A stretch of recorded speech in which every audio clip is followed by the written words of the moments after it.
નર્મદાબેન વસોયા. ઉંમર કેટલી છે તમારી? 53. 53 વર્ષની છે. શું શું તકલીફ છે તમને? મારા ખાલી ગોઠણની તકલીફ છે.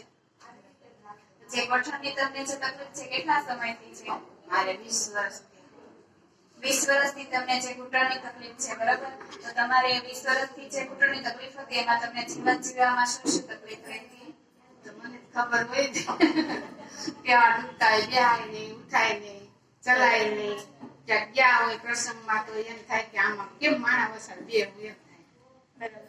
તો જો બા છે કે જેમને ઘૂંટણની 20 વર્ષથી જે તકલીફ છે, બરાબર, કે પોતે સારી રીતે ચલાતું ન હોય, નીચે બેસવું હોય તો સારી રીતે બેસી શકાતું નહીં, બેસવું હોય તો પણ એમને વિચાર કરવો પડતો, બરાબર છે? શું કરે? જમવા બે તો વિચાર આવે કેમ ઊભું થાવ એમ. કે નીચે બેસે પછી ઊભું થવું હોય તો પણ એમને વિચાર કરવો પડે કે મારે કઈ રીતે ઊભું થવું. એટલી બધી એમને ઘૂંટણની તકલીફ હતી. તમને યોગાભ્યાસની માહિતી કોણે આપી? તો અમે આમ પેલા બધા ભેગા બેસતા ને બીજી બે જાતા થેરાપીમાં. ત્યાં બે બાઈ આવતી ને એને એમ કીધું કે આ યોગી ચોકી છે ઈ કે. તી હું ને આમાં સામે વાળા આ બાજુ આવ્યા કે હાલો તો આપણે ગોતી આવે ક્યાંક છે ત્યાં અહીંયા. એમ કરતા કરતા આવ્યા. પછી એક દિવસ આવ્યા પછી મેં મારા ત્યાં લઈ ગયેલો પછી અને ઈ બેન તો ઘરે મેં લઈ લીધી છે એટલે ઈ કઈ આવતા નથી. બરાબર. કે જો બા છે કે જે પોતે આમાં કેમ બધા આપણે સાથે હળી મળીને બેસતા હોય એવી રીતના બા પણ બેઠા હતા, બરાબર છે? તેમને કોઈ કે માહિતી આપે કે ભાઈ યોગી ચોક પણ આપણે બેસ્ટ હાઉસ છે તે ચાલે છે કે આવી રીતના થેરાપીનું સેન્ટર ચાલે છે. તો બાને છે પોતે વધતા વધતા આવ્યા અને ઈ બા છે એ આંટી અને બા બંને સાથે આવ્યા. તો અત્યારે તમે યોગાભ્યાસમાં કેટલા ટાઈમથી થેરાપી લેવા માટે આવો છો? 2 મહિના. 2 મહિના થયા કે પોતે થેરાપી લેવા માટે આવે છે. તો 2 મહિના તમે જે થેરાપી લીધી તો તમને કેવો અનુભવ થયો? તમારી બહુ સારું, બહુ સારો અનુભવ છે. સારું જ છે. એટલે તો મારા ઘરે કીધું કે હવે એનફાઈ લખાવી નાખી કે એમ. બરાબર છે કે તમે આજે N5 મશીન બુકિંગ કરાવ્યું છે, બરાબર છે? તો તમારી જે તકલીફ હતી એમાં તમને ઘણું ખરું સારું લાગ્યું. તો તમારા ઘરેથી કોઈ અનુભવ કરવા માટે આવ્યા હતા? નહીં. બરાબર. કે જો તમે વિચાર કર્યો કે મારે અત્યારે N5 મશીન બુકિંગ કરાવવું છે, તમને એવું નથી લાગતું ને કે હું ખોટો ખર્ચ કરું છું? નહીં, આ તો મારા શરીર હાટું થઈને ખબર જ છે કે આ 20 વર્ષથી આ પગનું હતું તો એ કામ ન કરે હતી, કેવી રીતે કરતી એને ખબર હતી બધી. એટલે કે હવે અત્યારે બુકિંગ કરાવી નાખી એમ. તો કે આ 4-4 કલાક બેહવું પડે, બેહવું ન પડે ને. કે જો બાને શું વિચાર કર્યો કે પહેલા એમને જે તકલીફ હતી એમના ઘરના સભ્યોને પણ ખ્યાલ હતો કે બાને જે તકલીફ કામમાં કરવાની, કામ કરવું હોય તો પણ એમને ઘૂંટણમાં તકલીફ રહેતી, બરાબર છે? સારી રીતે કામ પણ થઈ શકતું ન હતું.